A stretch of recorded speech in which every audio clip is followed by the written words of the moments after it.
aquest últim any que l'hem centrat totalment això, en dir necessitem saber qui som nosaltres respecte al món i hem estat fent una espècie d'universitat amb fronteres, no? I bueno, hem estat molt a Grècia i hem estat també a la frontera sud, a Melilla.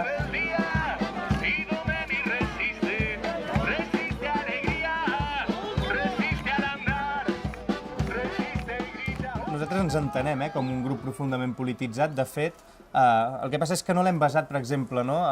Ni en la queixa, ni en la protesta, ni en la politització del discurs, de les lletres de les cançons. No? Jo crec que ens hem polititzat sempre des d'on participem en els fets, no en el discurs del grup. Caminaré per tu jo seguiré cantant. Haurem guardat una drecera on començar.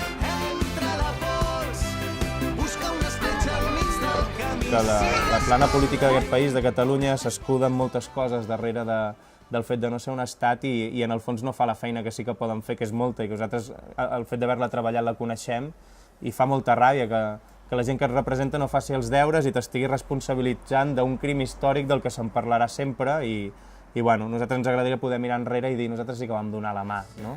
I el tren del temps no frena, tinc un desig només, que tot valgui la pena.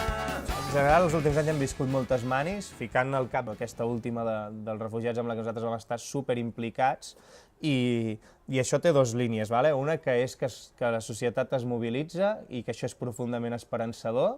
L'altra és que això ens anestesia, perquè ens aplaudim, els catalans ho fem tot molt bé i ja podem seure la resta de l'any al sofà perquè ja hem sortit el dia que toca i això és perillós, però la cosa que és la mirada en perspectiva que fas enrere és que a mi em fa por que la gent no es desencanti perquè estem fent manis molt grosses, la més gran d'Europa a favor dels refugiats, els 11 de setembre aquests multitudinaris que els mires i són profundament espectaculars, però que al final la fructificació política de tot això és zero i és profundament decepcionant, no?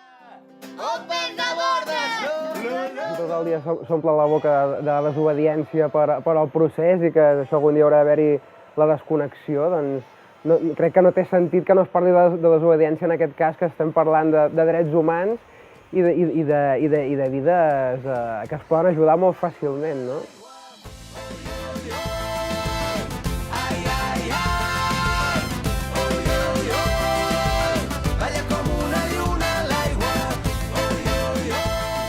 Que sonen molt i que ven potser del món més de la música comercial que ens han fet ballar molt els últims anys i el que vam fer va ser una cançó que volíem que fos aquesta espècie de descàrrega latina, no? De dir, doncs fotem-li tota la canya que pugui ser i hem fet, la idea nostra és un reggaeton molt d'estiu en català, no? No és que volguéssim dignificar reggaeton ni res, No. És que ens venia de gust fer-ho i...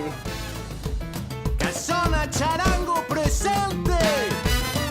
Des de Catalunya al món sencer, balla, balla! La idea del cor de la terra neix a l'Àfrica i una mica lligant, jo crec que plega. Tota aquesta terra d'on surten totes les músiques que nosaltres fem i on ha nascut la nostra espècie també, no? Que és aquesta Àfrica, aquesta terra mare. I el fet de que en els últims viatges nosaltres haguem entès que era la música, no? Que és aquesta llengua de pau entre els pobles i que ens haguem trobat, doncs, jo què sé, en un camp de refugiats a Palestina tocant amb gent amb qui no ens entenem parlant. I una mica la idea aquesta, no? Del cor com a música, del cor com a centre de la terra i de la humanitat.